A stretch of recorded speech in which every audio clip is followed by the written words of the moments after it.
Welcome to the Stock Market Palantir channel. Don't miss any new stock insights from us by subscribing to our channel and drop any comments below. Okay, let's get started. All right, let's just start with the number. $5.34. That's where ATOS Therapeutics, ticker ATOS, closed on Friday, February 6th. And I'm just looking at the chart here. The volume is way up, and the volatility is, well, it's just extreme. We are staring at a decline of roughly, 32 to 35%, right after they did that 1-for-15 reverse stock split. It's a bloodbath. I mean, there's just no other way to put it. It is ugly. I won't sugarcoat it for a second. But you have to look at the indicators. As of this morning, the RSI, the Relative Strength Index, is sitting at 21.57. That isn't just oversold. That's, technically exhausted. The rubber band is stretched so far, it's about to snap. Exhausted is a very polite way to say it. I look at that chart and I see a capital structure that has, for all intents and purposes, collapsed on itself. We have to frame this correctly. The context here is everything. This is a microcap that did a reverse split because they had to.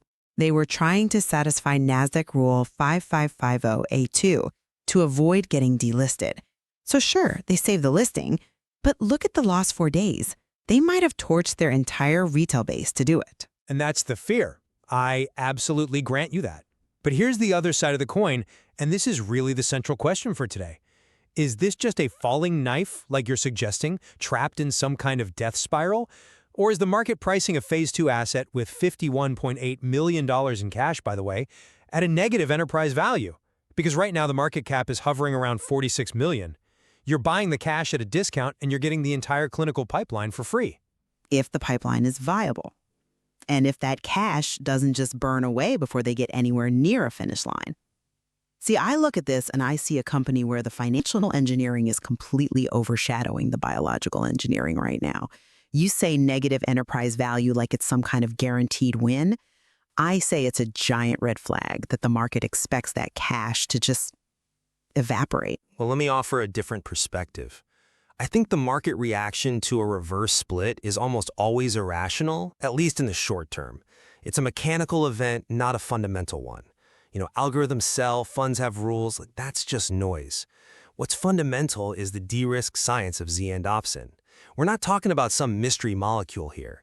This is an optimized version of a drug that's been the standard of care for decades. Tamoxifen. Exactly. Tamoxifen is the cornerstone, but we know, this isn't a debate, it's fact, that tamoxifen is a prodrug. It doesn't actually work until the liver processes it into endoxin. And the hard data shows that 20, maybe 30% of women have genetic variations that make them poor metabolizers. They don't have the CYP2D6 enzyme activity.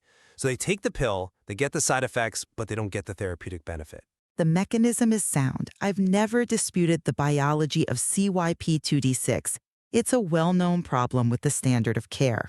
Right, so ATOS's drug bypasses the liver. It delivers the active isomer directly. That isn't hope, it's just pharmacokinetics. And when you look at the Evangeline trial data, it backs it all up. 86% of patients hit their target Ki-67 suppression. That's the tumor proliferation marker. In just 4 weeks, that is the asset the market is valuing at less than zero. And I come at it from a completely different angle. You can have the best science, the best molecule in the world, but if your capital structure is broken, the equity holder gets wiped out. I want to talk about the science, but we can't ignore that the path of least resistance on this chart is down. You've got resistance levels forming at 636 and 908. The MACD's bearish. The trend is telling us a story that the lab report isn't. But you're ignoring the floor. They have, like I said, $51.8 million in cash against a $46 million market cap. Your price to book is somewhere between, 0.57 and 0.9. And that's not even counting what I call the free option, the Duchenne Muscular Dystrophy program. They got rare pediatric disease designation in December, orphan drug designation last month. That puts a priority review voucher, a PRV, in play. Those things sell for over $100 million. That's double the current market cap. It's a compelling story, but cheap biotechs usually stay cheap for a reason. My whole position here is the structural risk view. You focus on the cash on hand. But let's talk about the cash flow. Operating expenses went up $5.2 million year-over-year in the first 9 months of 2025. That burn is getting hotter as the trials get bigger. And this reverse split, I'm sorry, but companies do not do that from a position of strength. It was a compliance issue, a necessity. It's a massive red flag. And look who's heading for the exits.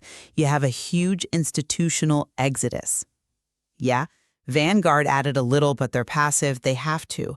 Look at the active managers, the quote-unquote smart money. Millennium Management cut their position by 18.5%. Renaissance Technologies cut theirs by 14.5%. These are the funds that live and die by risk assessment. They are fleeing. If this was such a clean arbitrage play, buying a dollar for 90 cents, Millennium would be buying the whole company, not selling. Where they're shaking out the weak hands before a major data readout. It's classic. Or they see the resistance levels I just mentioned. $6.36 is going to be a hard ceiling. $9 is a fantasy right now. The technicals are broken. The science might be real, but if they have to raise capital at $5.34 a share, the dilution will kill any value the science could ever create. I'm just not convinced by that because it assumes they have no other option. So let's get into the core of it, the clinical reality versus this strategy you're so critical of. You brought up the burn rate. I'd argue that money is being spent incredibly well, creating a real moat. The problem with oral endofenxin wasn't just the liver, it was that stomach acid destroys it. It converts the potent Z isomer into the useless E isomer. And that's why they came up with the enteric formulation, yes. Correct. It solves the delivery problem. We're seeing it in the I-SPY 2 trial data. 95% adherence at the 10 milligram dose. And more importantly, a 72% median reduction in functional tumor volume in certain cohorts. That is a massive number. That's real tumor shrinkage. And then just last month, the FDA gives them the study may proceed letter for metastatic breast cancer. That opens up a huge market of patients with ESR1 mutations who are resistant to other treatments. I'm sorry, I just don't buy that the strategy is that sound. Let's be real about that strategy. In October of 2025, ATOS changed the Evangeline trial to a non-registrational design. They did that to save money.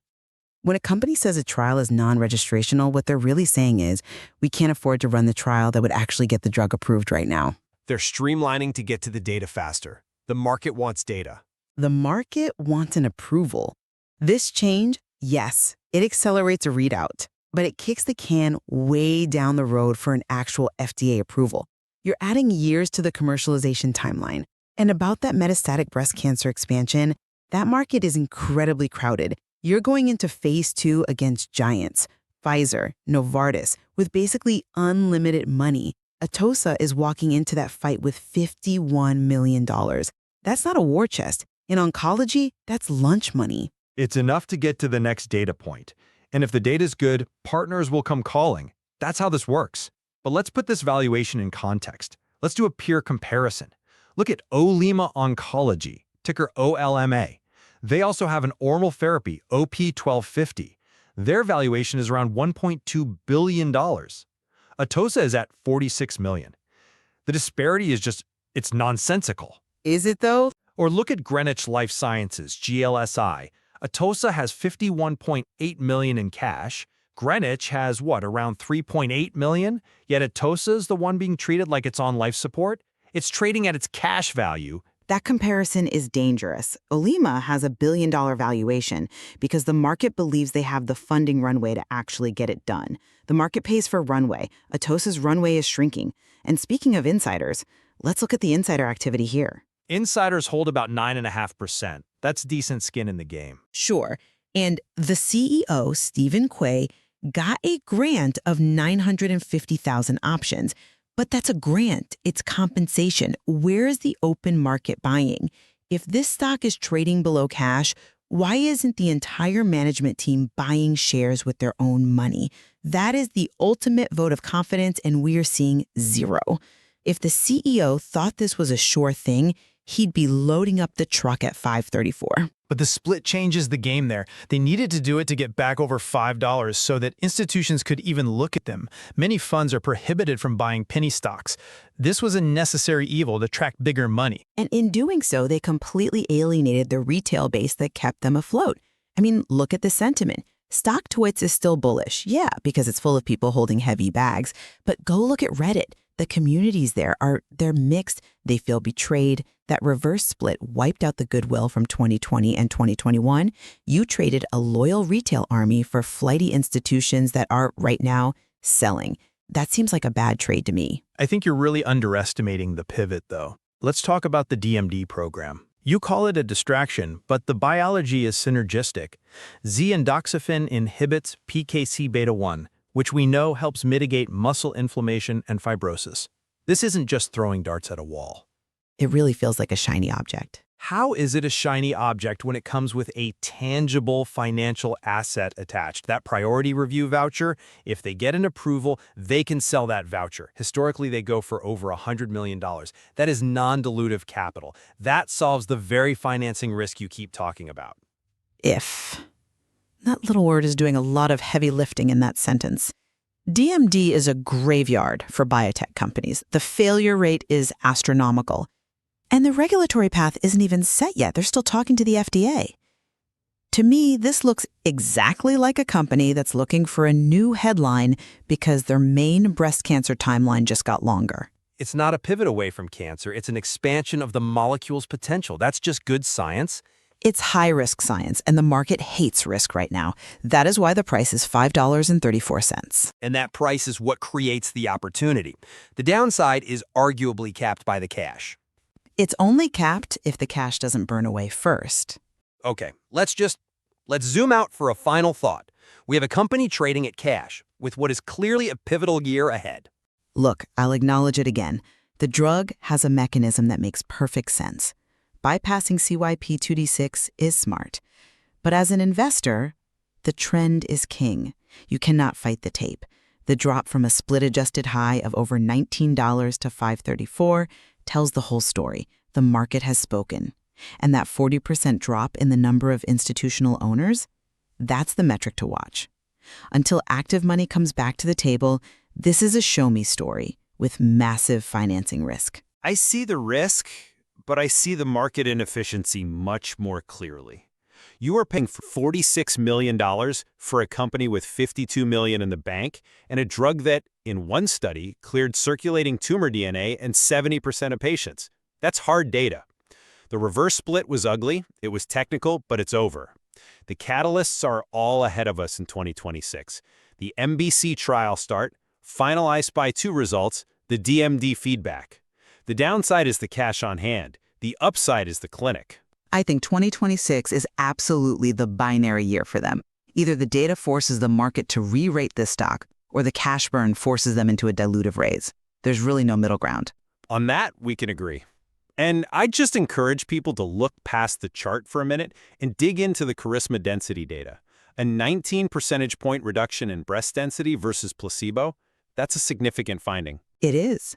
But keep your eyes on the volume and watch that $6.36 resistance level. We will be watching both. That does it for our look at ATOS Therapeutics. Until next time. If you like this video and want to watch more content like this, then hit the subscribe button. It's totally free. Thanks for watching and see you in the next video.